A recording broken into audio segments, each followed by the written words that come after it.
Standing before you, if you had to describe me with 3 words that ladies usually use when they want to pick their choice of partner, they will say tall, dark, and what?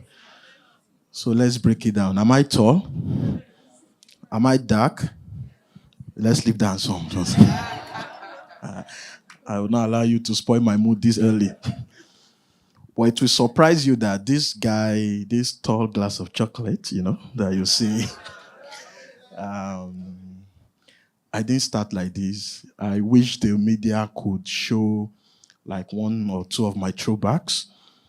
But since it's not ready, I can just describe it for you. I'm not usually like this. This is a protective cover. The shape of my head is not palatable. There's this part of the head, Yoruba people call it ogo. They call it occipita, and my own look like greater than.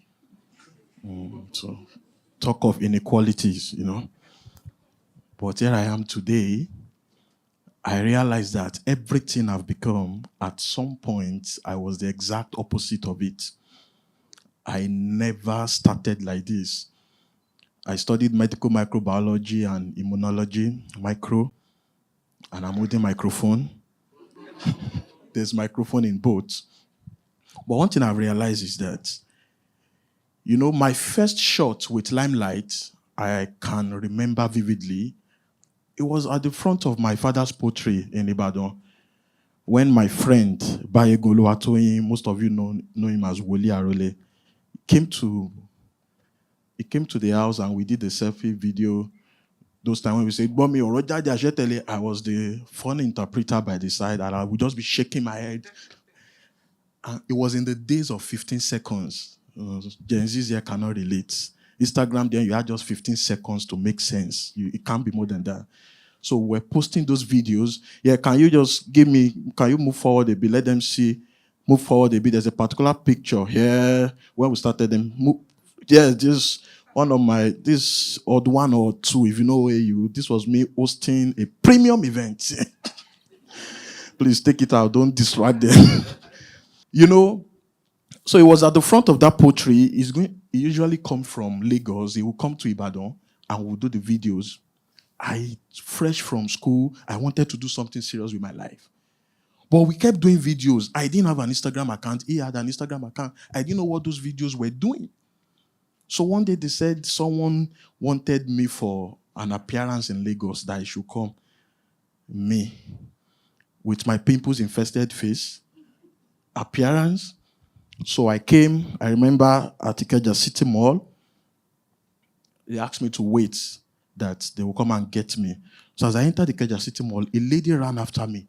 And they were like, wait, he's the one, before I know. She took selfie. I was like, okay, mistaken identity. Then 2 guys came, they snapped with me. I started getting angry. So I tried to shade myself in someone's store nearby. As I entered the store attendant, she's the one, Jimo, Jesus. She brought out her phone and she snapped with me too. I said, something's wrong with them in this Lagos. This one that they are snapping with random people. So when my friend finally arrived, I said, something's going on. The moment I entered this mall, people were snapping with me. He said, I told you, you are known. You are popular. It dawned on me. Before, I was unknown and broke. Now, I am known and broke. So talk of double jeopardy. Entered the rickety bus back to Ibadan after the event. That was what I was thinking in my head. That I've put myself in a difficult situation. You can't imagine paying for the bus fare of your favorite celebrity. We don't pay from back. No worry. Starboy. It was jeopardy. That was when it occurred to me that being known does not pay bills. That talent alone is not enough. Because I start asking myself, now they know me. But here I am in this bus. Entering 130 naira bus back to Ibadan. It was 130 because then there's something called Sole. Sole is a phenomenon that the more you move, the lesser the price goes. You will not experience it. So if you are supposed to take the bus in Ojodu, you track a little bit. It drops by 15 naira. By the time you get to redemption camp, you can see 17 naira. You can't understand. You will not understand. So I began to ask myself, what's the price of being known? I realized that the price of being known is admiration. People were admiring me. People identified me. But the big question I asked myself, is admiration enough to take me to the next level? He said, no.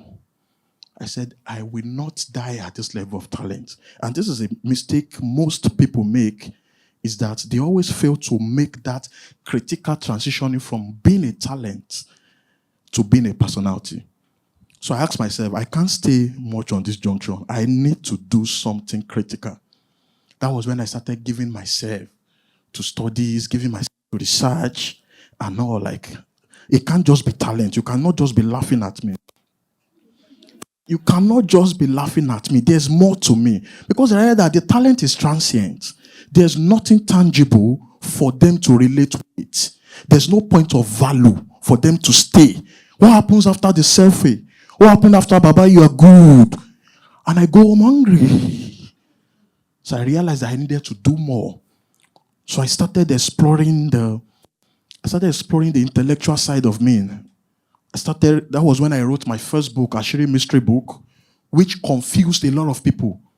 Why will a comedian write a book? Who is he? Most people bought that book out of curiosity. But in the process of reading it, they entered my world of depth and insight. I lured them in. They couldn't go back. So people now, the conversation now became, oh, it's funny, it's deep. So now people were now beginning, they start distinguishing. I think this guy is funny. I think he has a funny side. I think he has the depth side. He has the intellectual side to him. And then people started relating with me gradually. But I was still confused. Even I, as a person, I became confused at that point. Because I don't know whether to show up as a comedian or to show up as an author or to show up as a speaker. It was very confusing. Just leave this slide for now. It was very confusing. It was very confusing. Then I got to a point where, and this is one of the most critical phases for every dreamer, every achiever, it looks as if all the hard works, all the dreams had crashed. Because as a comedian, the recognition went down. As the speaker, everything just stood still. But in hindsight, I realized that this is a critical phase every human being must go through. That phase where it looks as if nothing is happening, where it looks as if your dream has crashed. I want us to do a very simple exercise. Can we all clap without pause? Can you clap? Good. Hold on. Thank you. Now, can you clap and add gaps to it? Hold on. Thank you. Which one is more enjoyable? The second one, the one with gaps. Why? Because we added pause and wait. It is gaps and pauses that gives rhythm to destiny. So you need to be familiar with your season of wait. It is not that your dream has crashed. It is not that the world is crashing. This is the moment where inner formations are happening within you. These formations are usually unseen. This is the period where you will encounter the most criticism. This is a period where a lot of things will not make sense. But don't fall for it. That's inner formations are happening. They are usually unseen. That's the process where you are being cooked. How many of you just see an egg and you just admire an egg randomly? This egg is over, this egg is low, this egg is shiny, is brown. And just by admiring the egg, the calorific value in that egg will enter your stomach. Does it happen like that? No one gains value from an egg by just identifying it physically. If you want to enjoy the egg, what do? You take it through processing. Either you fry, you roast, or you take it through. And so your talent at the various level is just an admiration strategy. If you really want to be productized and for you to exchange value, you need to submit yourself to that process. And that was what I did. I submitted myself to that process, and in no time, I emerged on the other side as a food product, and then people now seriously, they understand who I am without any confusion. I was telling someone jokingly that last year I hosted end of the year party for a corporation.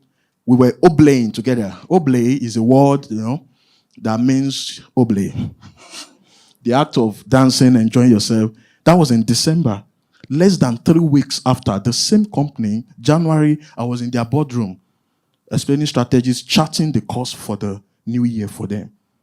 3 weeks ago, I was you say one for the hyper, one for the boy. And 3 weeks after, I was the projections, meaning that when you submit yourself to these inner formations, gradually things begin to come together. I've written 6 bestsellers.